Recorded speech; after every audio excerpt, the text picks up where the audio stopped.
But first of all, they don't seem to talk about conscious sedation anymore, okay?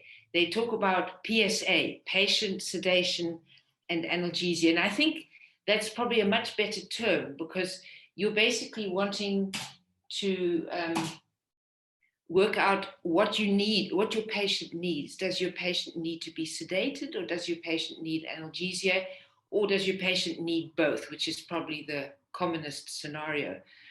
So we don't really talk about conscious sedation anymore. And patient sedation and analgesia is basically a difficult subject, a difficult skill to acquire, because basically the patient is in control, not you. And that makes it, so in other words, if you compare it with like a rapid sequence induction in anesthetics, you're completely in control there. Whereas in PSA, and I'm going to talk about PSA now rather than going through all the words all the time, it's the patient that's really dictating the terms here. The other things that make it difficult, obviously, is that you're usually not in an environment that you're familiar with.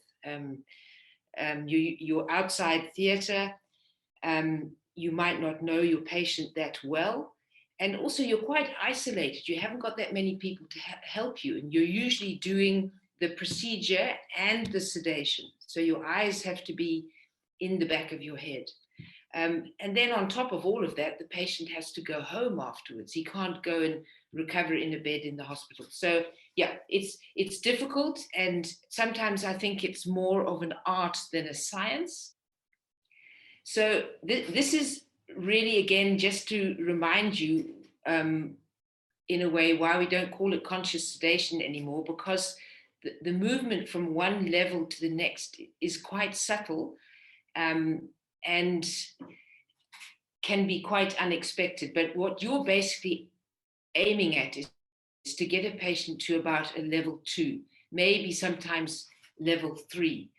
And the trick or the art is obviously not too light and not too deep. And that's obviously what you're aiming at. So you usually want a patient who will respond to you either verbally or with a tactile stimulation. So the drugs that you give must be titrated. So we're basically looking at 3 aspects to PSA, and that's obviously patient factors, where are you doing it, and what are you going to do? So let's look at some of the aspects of the patient. And it's the same old story. It's much better to know your patient well, take a proper history, a proper examination, because there's certain patients which are actually not suitable for PSA. So I've got a question for you, Dylan, here. Do you think patients for PSA must be fasted? I was going to ask the question myself. I personally don't starve patients, but guys that come to Madwaleni sometimes who haven't got a lot of experience in district hospitals would definitely by instinct want to sort of starve patients. And I think the background to that is that we didn't want to be like booking INDs for the nighttime doctor. So if a patient's coming in the afternoon, to delay the procedure by 6 hours would then put the procedure after hours. And you don't have like an emergency slate or something like that you might have in a big hospital. So in the name of trying to get things done during the day and yes, the patient's time to go home, we wouldn't starve patients. But I'm not sure if that's a shortcut. So basically, if you look at the literature, if you do PSA and you don't end up giving the patient an anesthetic, assuming there aren't any comorbids, it's acceptable that the patient is not fasted. But obviously, if you've got a choice and you've got time, it's better to have a fasting patient. But it's certainly not a prerequisite that the patient must be fasted, assuming that you stay at those level 1 and level 2 of the level of the sedation. Okay. And then the allergy story, that's obviously important to know. And, sometimes there's an issue with propofol and the patient says, I'm allergic to eggs or soybean. And the studies also demonstrate that even though propofol is in some sort of soybean compound, those kind of allergies are not a problem. And it's not that common anyway. And I think this is important. You want an ASA level. In other words, that's the fitness level of the patient 1 and 2. As soon as the patient is an ASA level 3 or more, you must be thinking now whether this PSA should not be taking place in theater. So you basically want a relatively healthy patient, okay? Consent, you must get consent for both the PSA, the drugs given, plus your procedure. I think sometimes that's neglected. And then you must have a discharge plan, keeping in mind how the patient came to the hospital. And otherwise, you'll end up with an emergency admission, which sometimes can be really awkward when there's no beds. And then the poor patient has to sleep in casual. Just remember, be careful of the obese patient. Okay, they can, when you sedate them, they can give you a really hard time.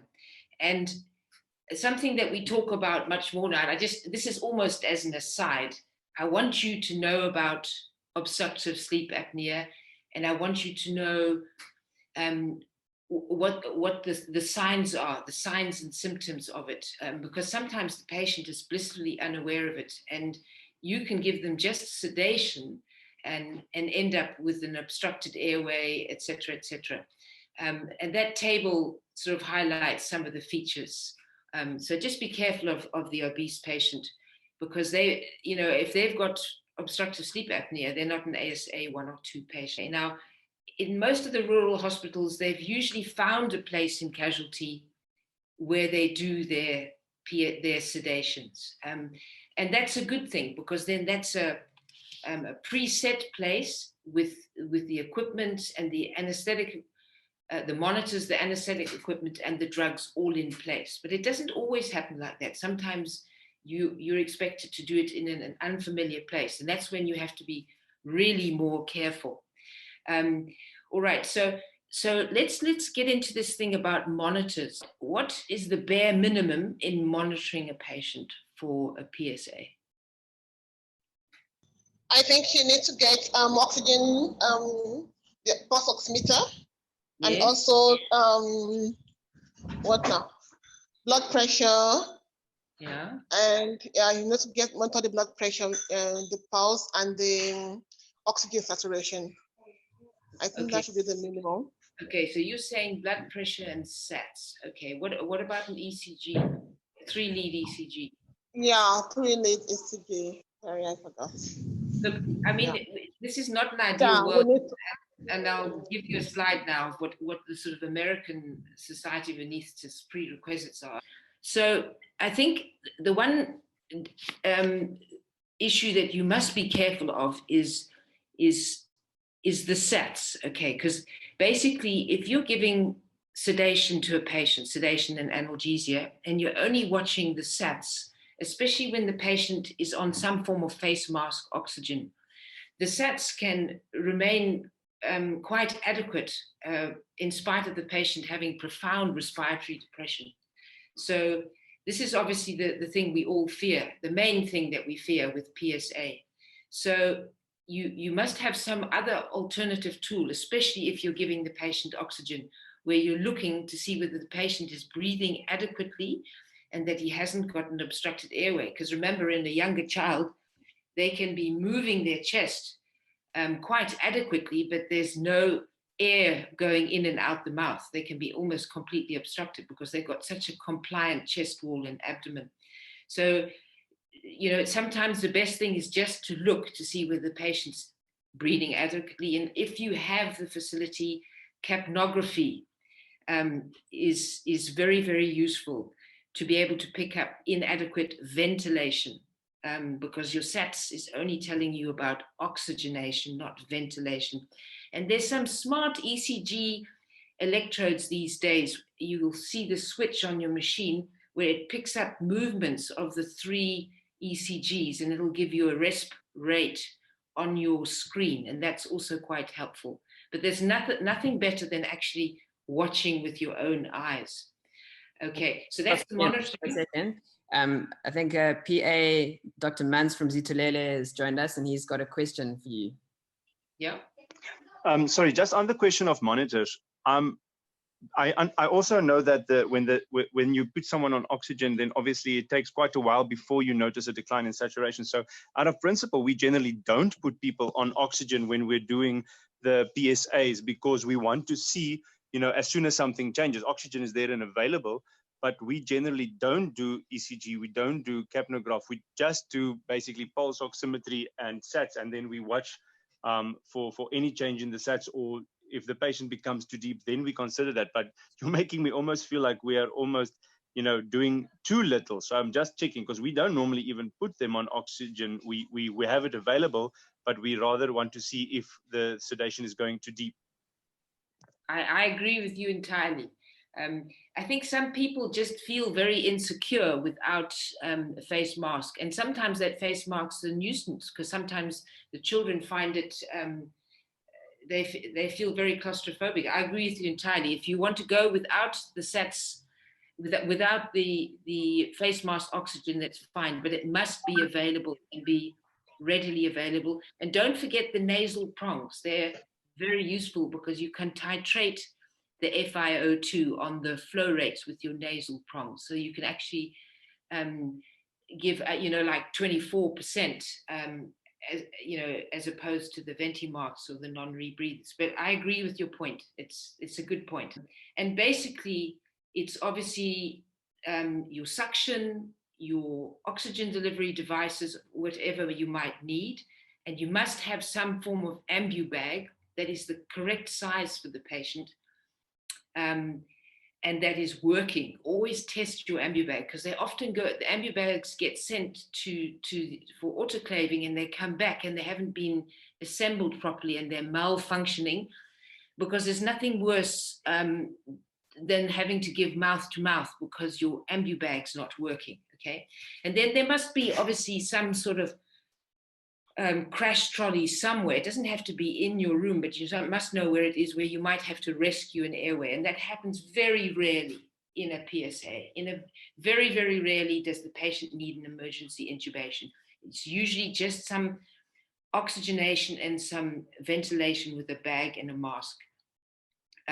Okay, so that's the anesthetic tools. And just make sure your suction's working, because so often it isn't. And we'll get back to the drugs just now. Next. This was just to show you what the American Society of Anesthesiologists want you to have in your PSA room. And that's easier said than done, but always strive to improve the conditions in your hospital. And if you see something's inadequate, try and improve it. Next.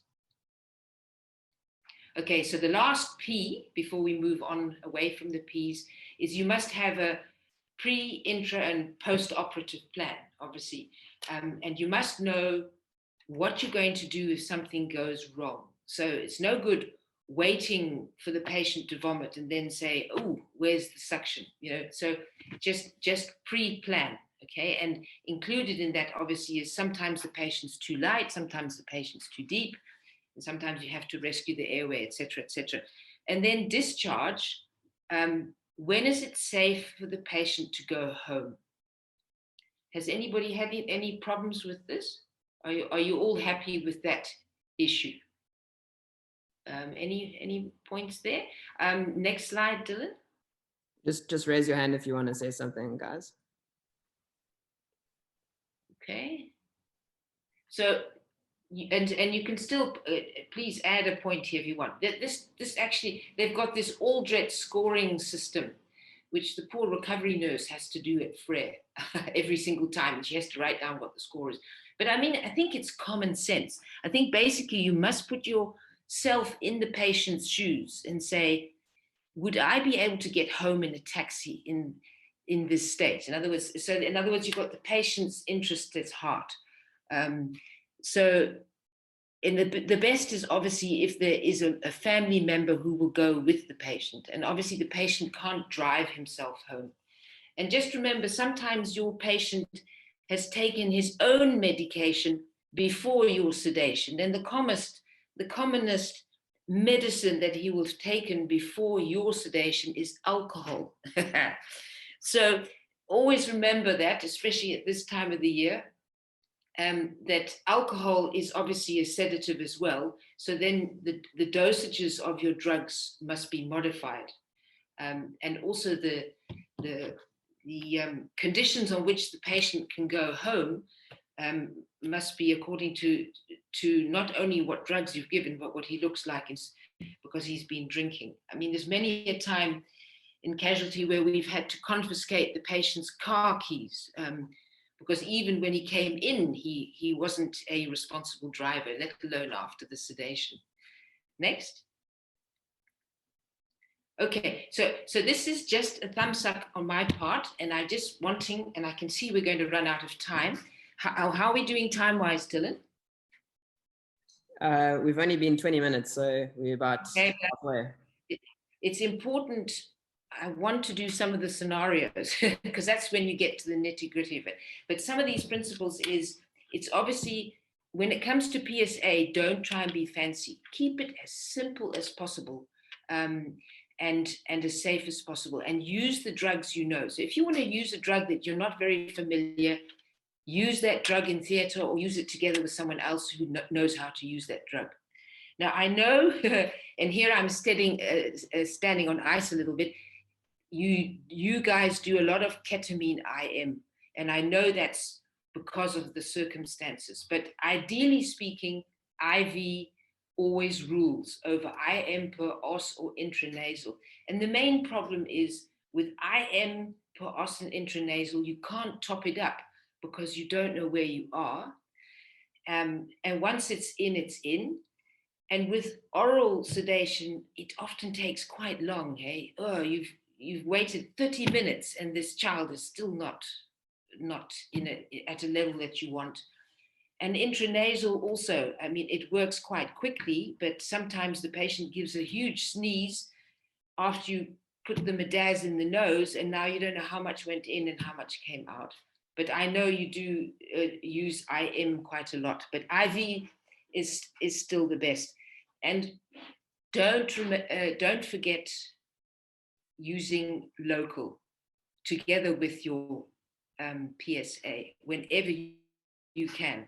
I mean, I'm a huge fan of local anesthetics, and it helps with post-op analgesia.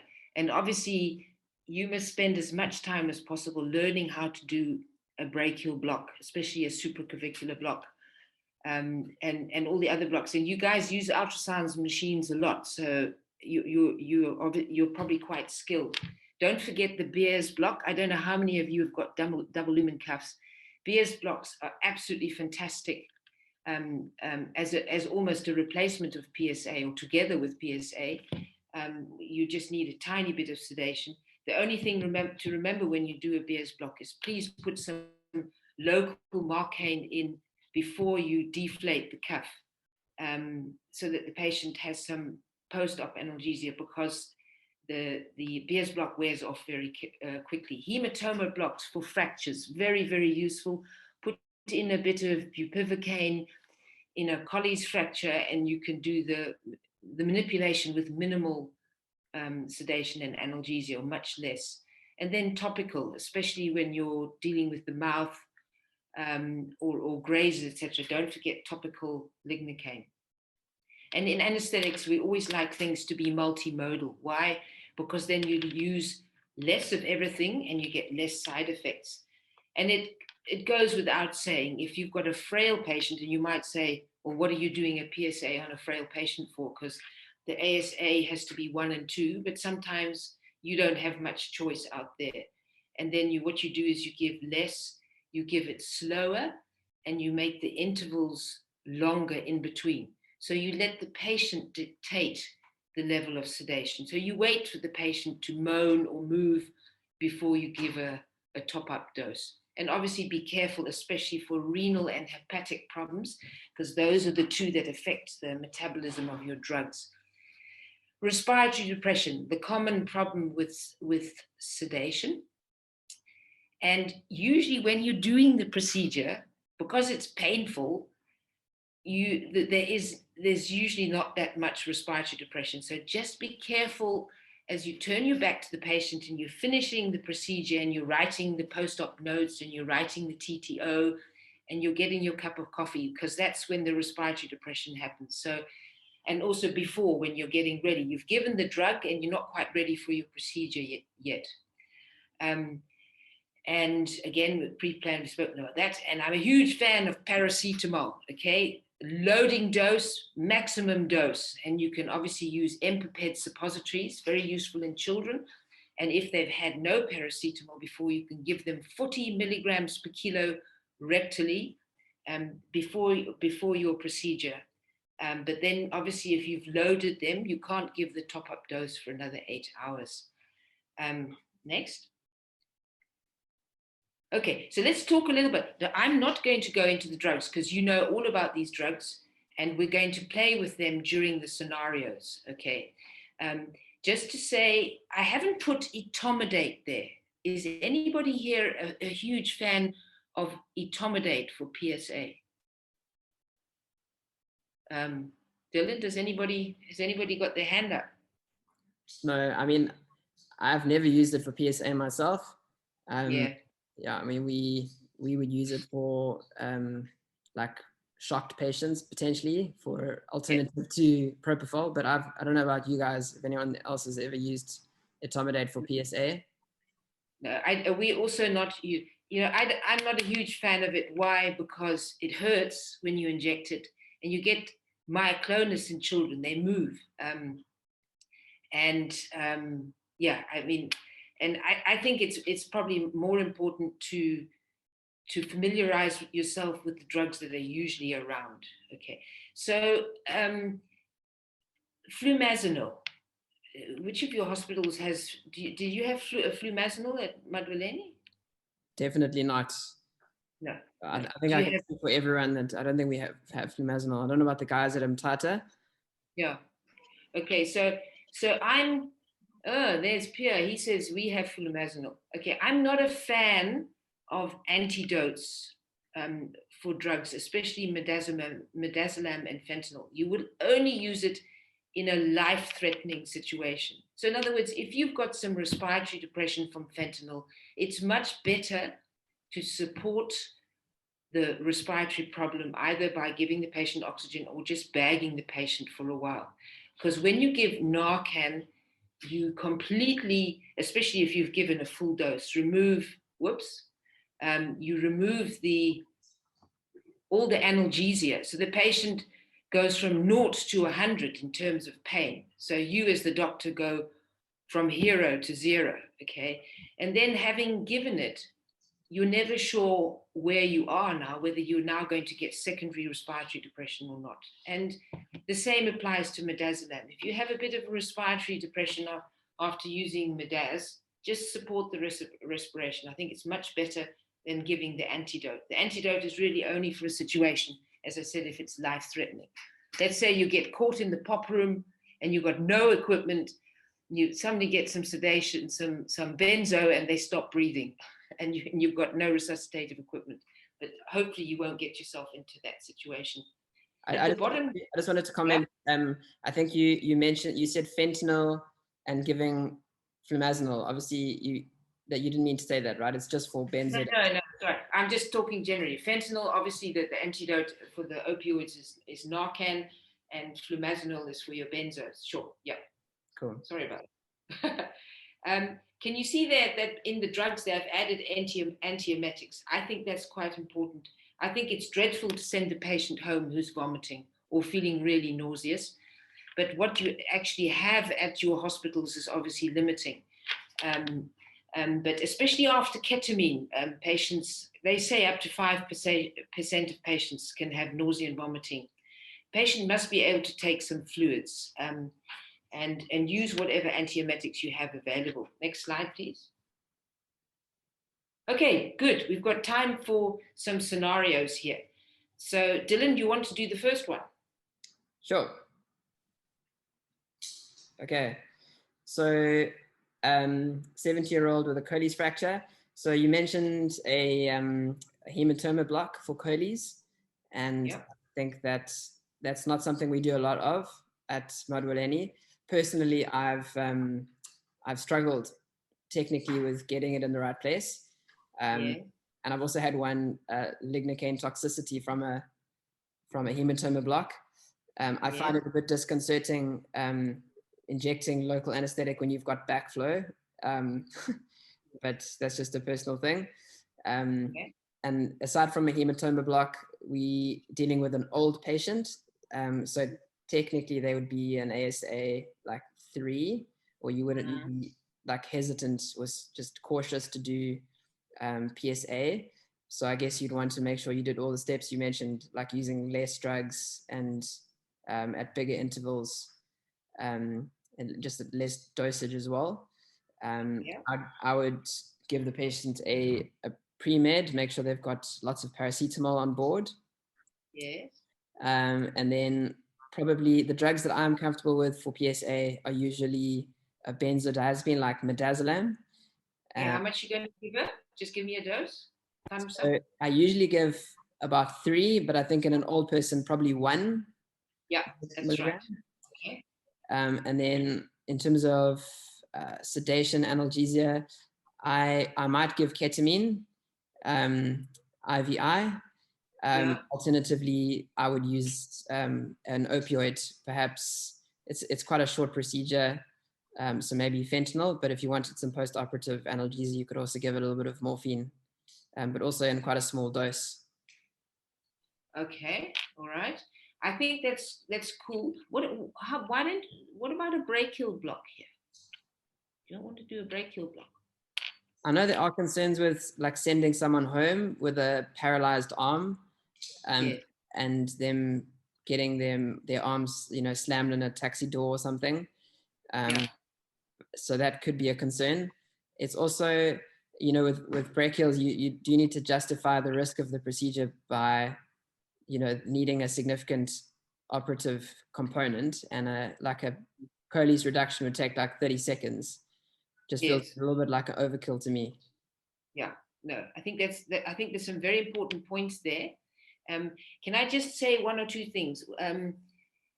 Obviously, ketamine, just be careful with the patient who might have high blood pressure. She's an older patient. And fentanyl and morphine. Okay, so fentanyl is 100 times stronger than morphine. So if there's going to be severe pain, I think you should use titrated fentanyl, and it's short acting, and it's quick acting. But as you say, you're going to have to need to give the patient some sort of post-op analgesia. Would you give her anti-inflammatories? Yeah, I think that some people from an orthopedic point of view don't like giving anti-inflammatories because of like impaired bone healing. But it sounds like it's a little bit of like everyone's on the fence on it. You get some people that give it, some people that don't. I personally would give an anti-inflammatory unless they had a contraindication to it. Yeah, I think that's correct. And obviously, you'd have to look at things like peptic ulcer disease or what have you. But a short, 3-day course of anti-inflammatories. Do you have any IV anti-inflammatories? And what we sometimes do at Freres, we use, and this is off-label, we put Voltaren, but we dilute it. We put it in a liter bag, assuming there's no contraindications to the anti-inflammatory, and we use it that way. But obviously, co-analgesia is very important. Yeah. Okay. At Addington in Durban, we used to give BS block for Colles fractures, and it worked very well. It's fantastic. And as I mentioned earlier, when I had that slide up with the principals, I love BS blocks, especially for patients that have to go home. It's an incredibly useful device, and I think out there you should be motivating for double lumen cuffs, because it always works. And there's no residual effect like a brachial block. So I think, yeah, a BS block is very appropriate. Don't forget, you can also do an elbow block. You guys are so good with ultrasounds, blocking the radial ulnar and median nerves.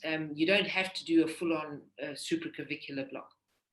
I think that's all we're going to have on our dear lady. Oh yes, the other thing I wanted to say was just be careful with benzos at low doses, because sometimes you have the opposite effect and the patient becomes very agitated, which can be really awkward when you're wanting to do some small procedure. And usually, the elderly people can do that to you with benzos. And then usually what you can do if you have that problem is increase the dose if necessary, and then add some fentanyl. And then usually you've got the situation under control, or some ketamine. But agitation can also be a problem in children on emergence as well, but it's usually self-limiting. Okay, so you raised a question before we move on to the next case, just your comment about hypertension and ketamine. We had a patient that came into our emergency unit in Uitenhage with a very high blood pressure that needed to be intubated, and the paramedic was there, and he wanted to give ketamine to the patient, and basically said that the previous concerns about ketamine and giving it to patients with hypertension and even patients with head injuries is kind of becoming less and less. I'm not sure what your thoughts are on that. Yes, look, but I think you've all seen it. When you give ketamine, the blood pressure goes up. You've all seen it. But I think it suffices to say that what's the worst evil? Trying to do an intubation on a patient with nothing, the blood pressure will go up much more than that. But the concern about high blood pressure and ketamine is much less than it used to be, especially when you're using lower dosages of ketamine. Because I think in your lady, you were going to use, I think 3 drugs. I think you said 1 milligram Midaz. Then I think you were going to use probably 50 mics of fentanyl. And then how much ketamine would you have used? So I tend to go, I've had some problems with giving too little ketamine. Yes. So I would probably go with 1 milligram per kilogram. Okay. And now, is this actual body weight or ideal body weight? Because this is in the fat patient, you must be careful. So I didn't know there was a difference, but from what you're saying, it's supposed to be lean body weight. Your ideal body weight. So just be a little bit careful that the patient stands on the scale and they're 100 kgs.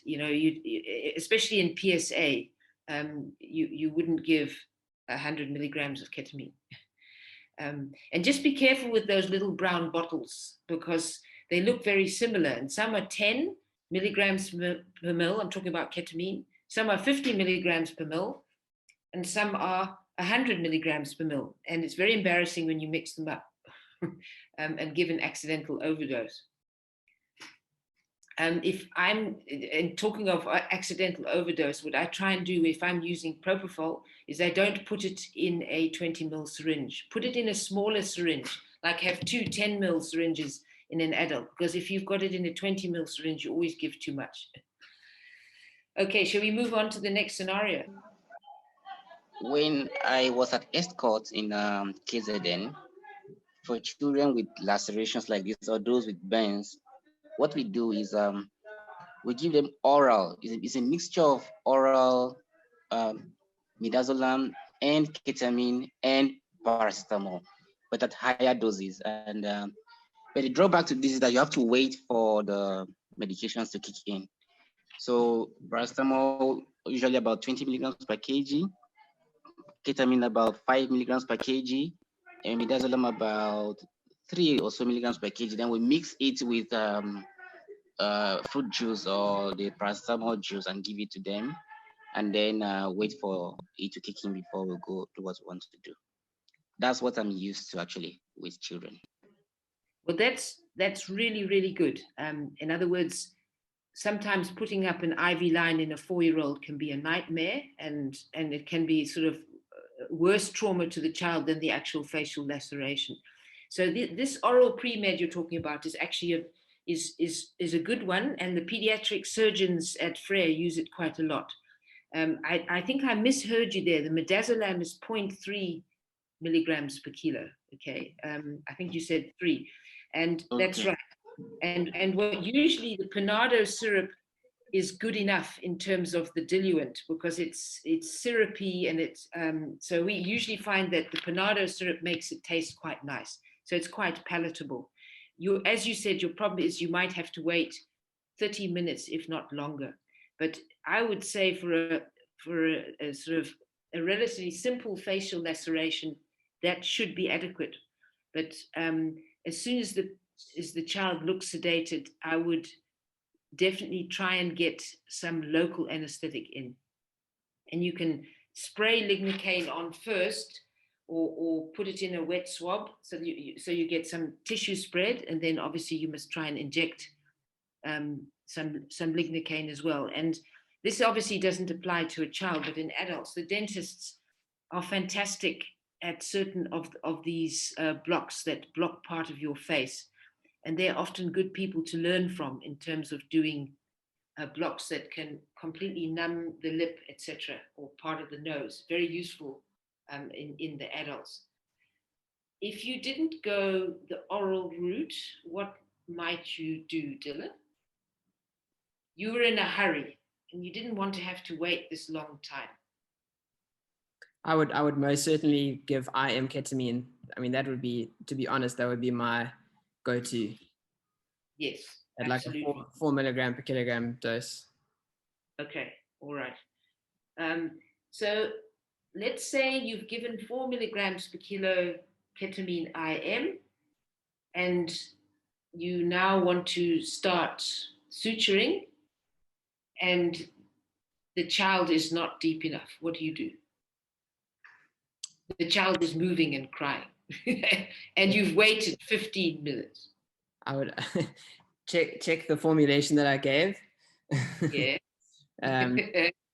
But yeah, I'm not too like scum with ketamine, so I'd probably give him another 2 milligrams per kilogram IMI. I don't think I'd be too stressed about that, but in other words, you're quite happy to top it up. Yeah, I am. Okay. Obviously, when you top drugs up IM, you might have to recover them for longer. Err on the side of caution, because you've got different times of drugs going in when the one hasn't quite worn off yet. So something's gone from the screen. I think that's perfectly adequate. What are you going to do if the child starts salivating copiously after your IM ketamine? Copiously. So much so that it's interfering with the airway. Yeah, so I mean, I don't have a drip, but I know you can give something like glycopyrrolate or atropine. Yes. So you might do a drip and then give something like that. This excessive salivation with ketamine is fortunately not that common, but it does occasionally happen. And that's why in your drug armamentarium, you should have some sort of anti-silagogue, you should at least have atropine. And if push came to shove, you can obviously give it IM. The most important thing is to make sure that you don't lose your airway. Okay, but then it's not necessary to give atropine as a prophylactic. We don't do that anymore. We used to, but we don't do that anymore, because the poor patient gets such a tachycardia and they get really hot. But you must beware that with ketamine you can get that complication. Okay, so when is this child ready to go home? Had a facial laceration sutured under IM ketamine.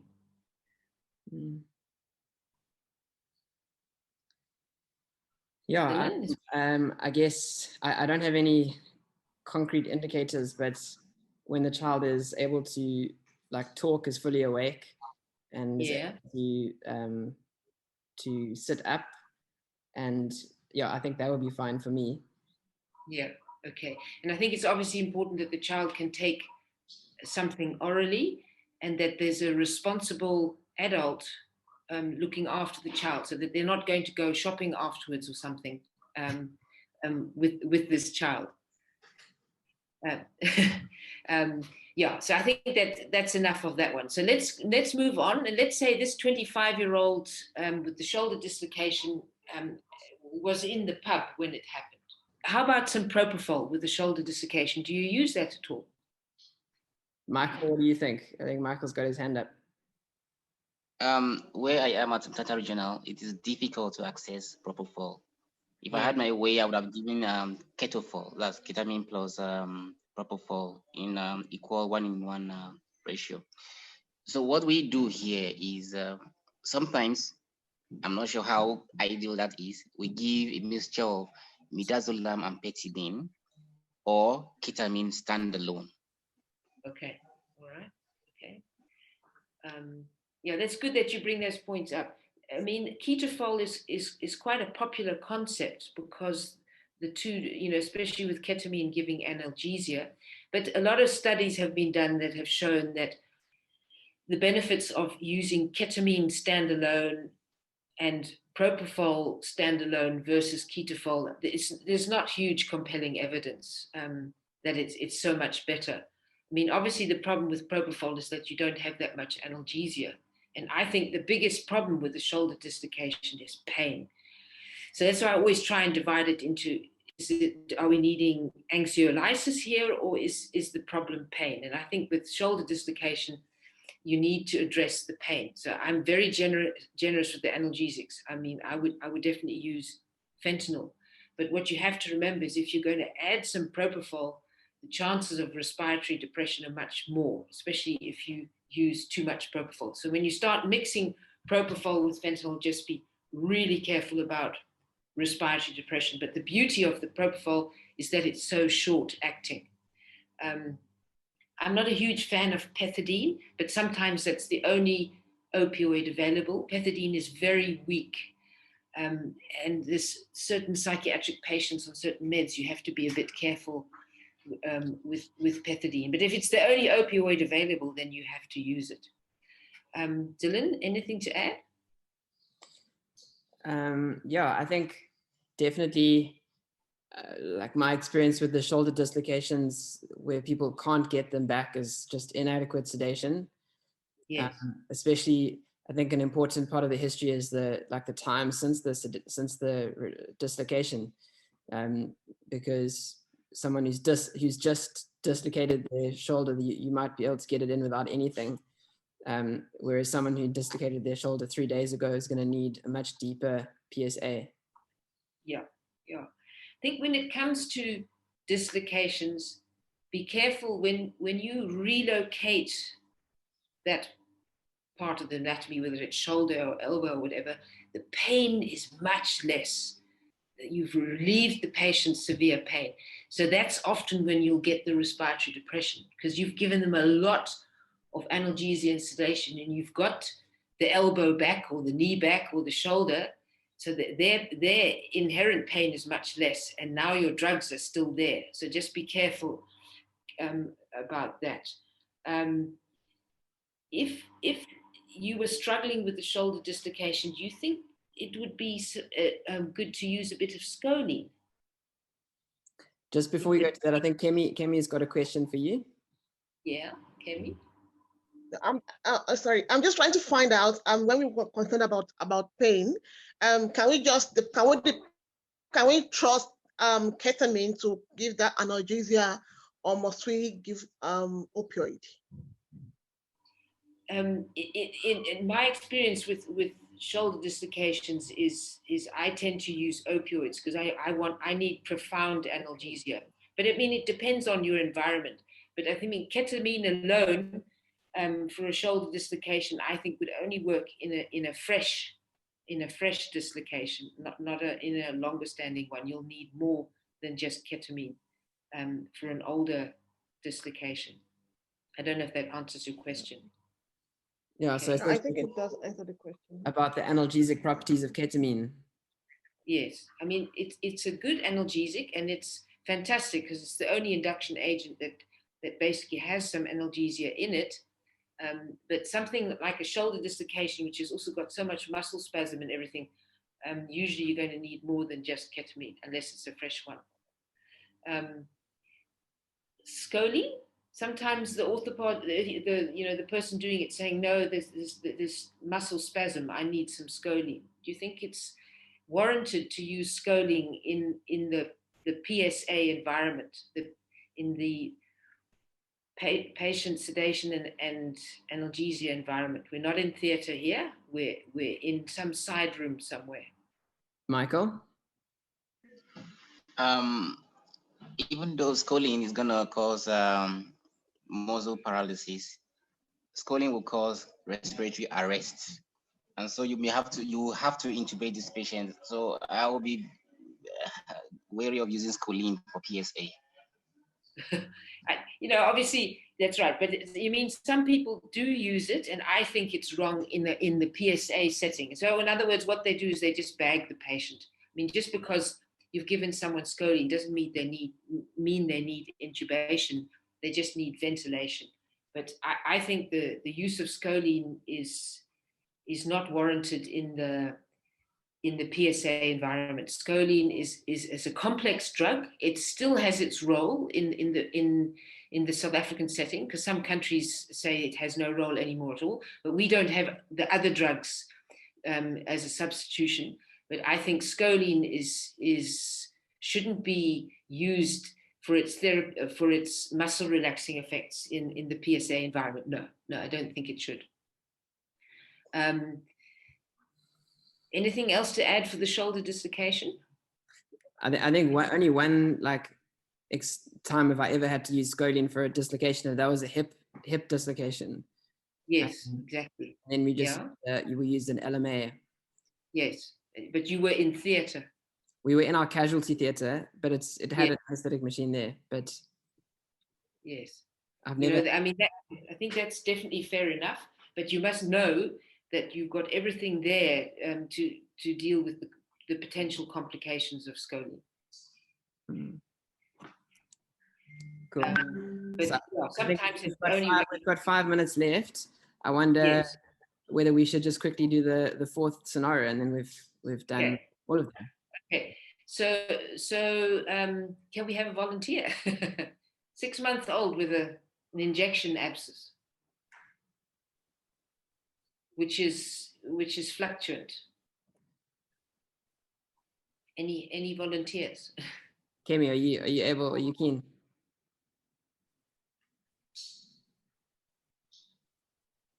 Not really. I'm trying to remember the name of this drug now that will give this analgesic medication that we drop in the mouth. That's Valeron drops. Valeron drops. Valeron drops. Tilidine. I will just give Valeron drops. Yeah, that's tilidine. It's tilidine hydrochloride. I think it's really good that you got a little patient that you're very worried about in terms of giving drugs to. So oral analgesia, I think, is a very good way to go. If you look in the SAMF, it says there that you shouldn't be giving Valeron to children under 1 year, but we do all the time. We all the time, because I mean, things happen. Just because you're under 1 year doesn't mean you don't have pain, and sometimes paracetamol is not enough. But I think your point is good, Kemi. Oral analgesia. So I would use an Empaped suppository, give the maximum dose, and some Valeron drops. But now you're going to have to wait a bit. And just remember, when you give the Valeron drops, it's 4 drops for every 10 kgs. That's how I remember the dose. But don't mix the Valeron drops with Panado syrup or with Ponstan, because that delays the time of onset. So there's a lot of absorption of Valeron from under the tongue, buccal absorption. So I know the drops are bitter, and the nurses love to be kind, and they'll often add a bit of Panado Ponstan to the Valeron, but it's better just to drop the Valeron drop straight into the mouth and not mix it with anything. And you usually have to wait probably about 15 minutes. And I think that's the safest option here, is oral analgesia. And there's quite a few studies that show that sucrose is a very good, in other words, almost the same as a dummy dipped in some sugar. In very small babies, that's it can work as a sort of placebo whilst you quickly drain the abscess. We're obviously not talking about a complex abscess here. We're talking about the abscess that just needs basically a stab and some digital pressure. Safety is much more important here than trying to give some sort of fancy anesthetic to a baby.